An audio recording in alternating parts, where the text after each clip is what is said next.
Hello and welcome back. Today we are going to talk about our list menu. In our list menu on the upper right hand icons, we will have lots of different functions that we can move through very quickly under this list menu. Today we are going to focus on our patient list. If we select patient list, this brings us into our full list of patients, whether they are active or inactive patients. Within this patient list, we do have the search function. In this search field, you can search for patients by first name, last name, date of birth, or simply by their chart numbers. Now remember, chart numbers are dictated by the system based on the patient's first 3 letters of their last name, first 2 letters of the first name, followed by a series of zeros, starting with 0, 0, 0.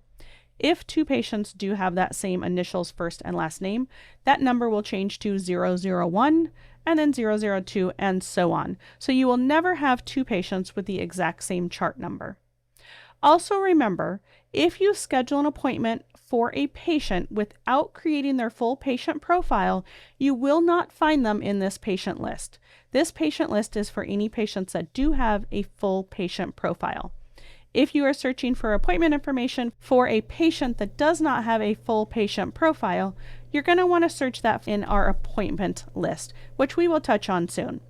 Also in the patient list, if you have different fields that you want to have in view, you can alter the views of what you have here by simply right-clicking, customize, and then you have available fields that you can add to your screen.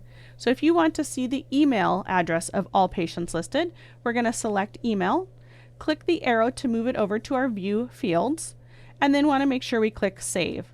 Now you do have that email listed on all of those patients if they have one entered into their account. The other function you do have from this patient list is to create a new patient profile.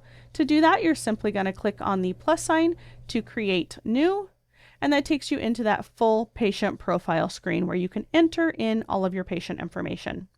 Thanks for watching. We'll see you soon.